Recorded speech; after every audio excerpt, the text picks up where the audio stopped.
Magandang umaga po sa inyong lahat. Nandito po tayo ngayon guys. Napaka-importante po ang ating pakay sa ating mga kaibigan. Dahil po maraming nagpatanong. Baka po isa na po ang Pilipinas na makasagupa ng kaguluhan. Lalo na ang China. Muling nabuhay na naman ang alitan dahil sa karagatan. Lalo na yung Shabu.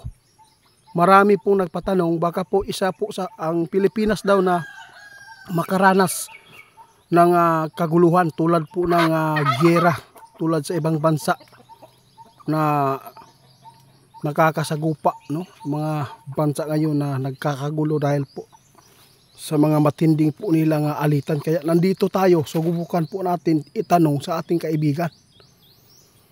Kung meron po ba silang impormasyon, sana po nandito sila. Subukan po natin tawagin sana para masagot at makapaghanda po tayo. Ginawa po namin ito guys na itanong sa mga kaibigan dahil po wala po tayong kakayahan. Kahit ako gusto ko din po maka-alarma, no?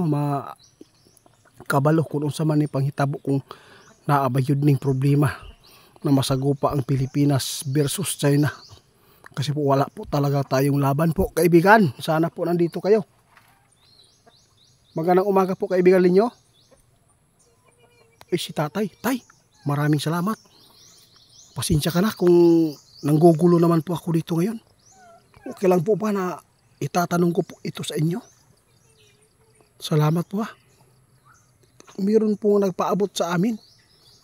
Marami po mga kababayan po natin doon sa China din na nagpatanong baka po sisiklab po ang kaguluhan tulad po doon sa Israel at Iran.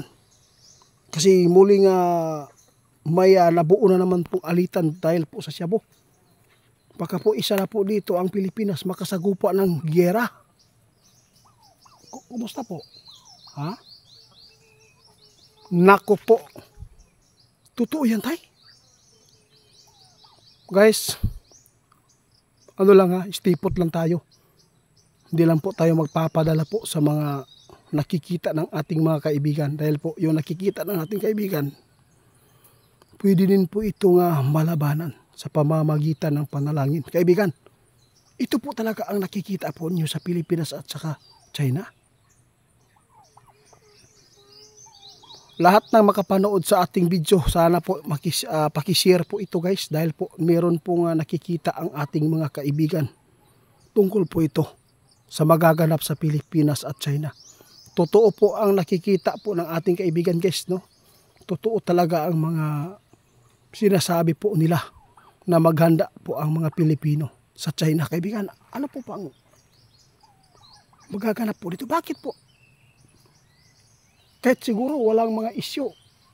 Parang mainit naman talaga yung ulo ng mga Chinese po sa Pilipinas dahil lang po sa boundary. Kailangan po talaga maghanda na. Sana po guys, no, hindi ito mangyayari at hindi ito magkatotoo. Kawawa po ang Pilipinas guys kung makipaglaban po tayo sa China. Meron po natuklasan si kaibigan ngayon na kunting kimbot na lang daw guys na meron pong mararanasan ang Pilipinas sa pamamagitan po ng giyera. Wala tayong kalaban-laban po. Ito po ang tandaan nyo kaibigan. Kasi po nung si Tatay Digong po ang namumuno noon, no? Ginawa po niya ang lahat na maging kaibigan po nila yung China para lang ay walang kaguluhan na sisiklab. Di ba? Dapat ganun po ba ang gagawin po ng aming presidente ngayon? Ito po ang nakakatakot na impormasyon guys. Buti na lang pumunta tayo at salamat sa nagpatanong din. Alam po ninyo, sabi ng ating kaibigan ngayon, hanggat hindi pa nabuo at hindi pa nangyari ang kaguluhan, maghanda po ang lahat ng mga Pilipino. Dahil po baka po isa po tayo madaanan sa naranasan po ng ibang bansa na pambubumba sa mga lugar kung saan ang mga sibilyan ay nadadamay, mga inusinting nadadamay. Dapat po talaga ngayon guys, na arigluhin po ng maayos ang China na para hindi po sumiklab ito. Kaibigan, paano lang ito kung sisiklab? Siguradong ang Amerika ay ipagtatanggol po nila yung Pilipinas.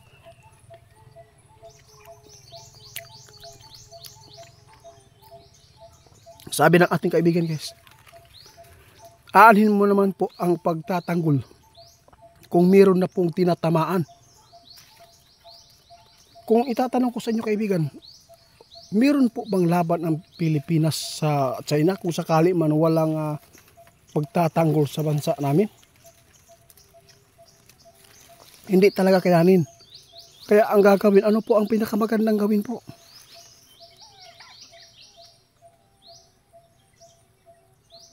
Ito ang sabi ng ating kaibigan guys. Kung sa akin lang, kailangan po na magpakumbaba muna ngayon. Hindi pala kailangan na lalaban tayo.